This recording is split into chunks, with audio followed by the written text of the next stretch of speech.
Good morning student. आज हम पढ़ेंगे भारतीय अर्थव्यवस्था का स्वरूप भाग 2, जिसमें हम उद्योग एवं सेवा क्षेत्र के बारे में पढ़ेंगे। इससे पहले हमने कृषि क्षेत्र के बारे में पढ़ा है ना। 60 वर्षों की झलक देखते हैं। प्रारंभिक दौर। हमारे देश में स्वतंत्रता के पूर्व उद्योगों का विस्तार सीमित था, मतलब उद्योगों का विस्तार ज़्यादा नहीं था, थोड़ा कम ही था। कुछ ही बड़े उद्योग जैसे जूट, सूती वस्त्र, लौह अयस्क, सीमेंट आदि संचालित मतलब चल रहे थे। उस समय हमारे देश की लगभग 80% जनसंख्या गांवों में निवास करती थी, है ना। अभी भी बड़ी संख्या में गांव में ही लोग निवास करते हैं। रोजगार की दृष्टि से कुटीर उद्योग की भूमिका महत्वपूर्ण थी। श्रमिकों का एक बड़ा समूह इन छोटे छोटे ग्रामीण व्यवसायों में कार्यरत था, है ना। जो गांव के कार्य हैं उसमें देखिए दंड आरेख 17.1 में दिखाया गया है। रोजगार और सकल घरेलू उत्पाद में औद्योगिक क्षेत्र की भागीदारी। देखिए ये 1950-51 का है और ये 2009-10 का, जिसमें जीडीपी ये जो नीला दिखाया गया वो है, और रोजगार में हिस्सा तो देखो जीडीपी इतना था, सकल घरेलू उत्पाद और रोजगार में हिस्सा इतना था। फिर क्या है 2009 तक इसमें बहुत वृद्धि हुई, दोनों में वृद्धि हुई, है ना।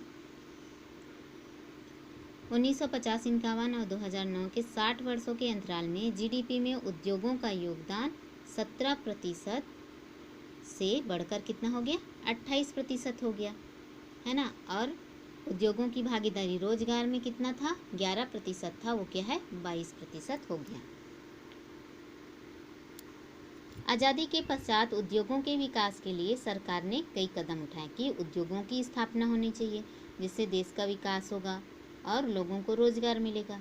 इसका प्रमुख उद्देश्य औद्योगिक विकास के साथ साथ अपनी आवश्यकताओं की पूर्ति के लिए आत्मनिर्भरता को प्राप्त करना था। इसीलिए नवीन उद्योगों के लिए सरकार द्वारा आधारभूत उद्योग, है ना, किसको कहते हैं आधारभूत उद्योग, बिजली है, खनिज धातु, मशीनरी आदि पर जोर दिया। सभी कारखानों को होती है ना, इनकी ज़रूरत, जो मशीन है, बिजली है, खनिज है, इन सब की आवश्यकता किनको होती है, सभी उद्योगों को, कारखानों को होती है। इसलिए इनको आधारभूत उद्योग की स्थापना पर जोर दिया गया। फलस्वरूप आधारभूत उद्योगों के सहारे अन्य उद्योग तेजी से स्थापित होने लगे। जब इन उद्योगों की स्थापना की गई तो और दूसरे उद्योग जो हैं वो स्थापित होने लगे, जिससे क्या है उत्पादन और रोजगार में वृद्धि हुई। आधारभूत उद्योगों की स्थापना करना एक चुनौती थी, है ना, क्योंकि इसमें विशाल पूंजी, है ना। उद्योग स्थापित करेंगे तो अब हलवा तो नहीं है, तो थोड़े से में हो जाएगा, है ना। तो उद्योगों की स्थापना के लिए विशाल पूंजी मतलब बहुत बड़ी पूंजी की आवश्यकता थी, है ना। पूंजी के साथ साथ लंबा समय लगता है। जब उद्योग स्थापित करेंगे तो 2 दिन 4 दिन में तो होना नहीं है ना, बहुत लंबा समय लगता है।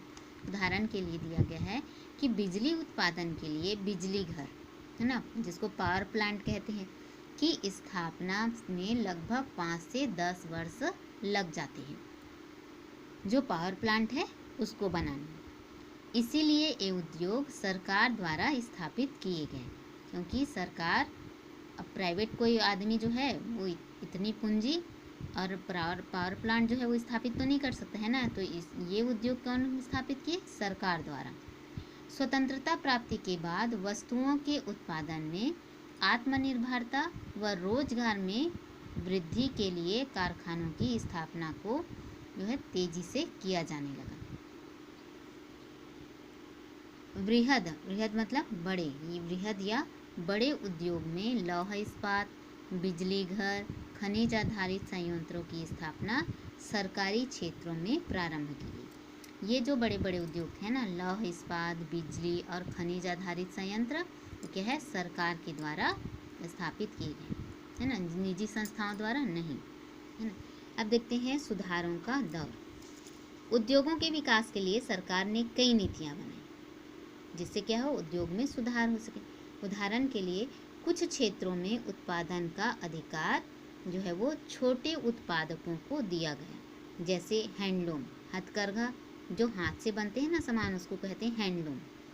इसमें हैंडलूम में कपड़ा उत्पादन का कार्य जो है वो छोटे उद्योगों को दिया गया, उत्पादकों को। बड़े उद्योगों को इस क्षेत्र में उत्पादन की अनुमति नहीं दी गई, है ना। जो हैंडलूम का काम छोटे उत्पादकों को दिया गया, तो इस काम के लिए बड़े उद्योगों को इस काम की अनुमति नहीं दी गई। अगर बड़े उद्योग करेंगे तो छोटे जो उत्पादक हैं उसका सामान नहीं बिक पाएगा, है ना? ताकि बड़े उद्योगों की प्रतिस्पर्धा से ये उद्योग बच सके। साथ ही इन छोटे उद्योगों से अधिक लोगों को रोजगार मिल सके, है ना।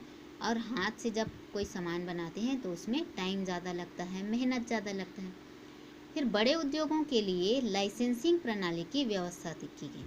जो बड़े उद्योग कारखाना स्थापित करेंगे ना, तो उन लोग क्या बनाएंगे, लाइसेंस। लाइसेंस जानते हो ना, जैसे आज के समय में क्या है, हर किसी के पास गाड़ी है, तो गाड़ी चलाने के लिए लाइसेंस की आवश्यकता होती है ना। तो वैसे ही जो बड़े उद्योग स्थापित करेंगे ना, उनको लाइसेंस बनवाना पड़ेगा, है ना।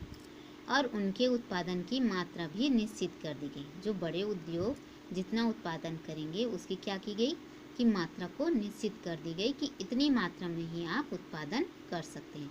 और सबसे पहले आप क्या करेंगे, लाइसेंस बनवाएंगे। ठीक है, तो आज के लिए इतना ही।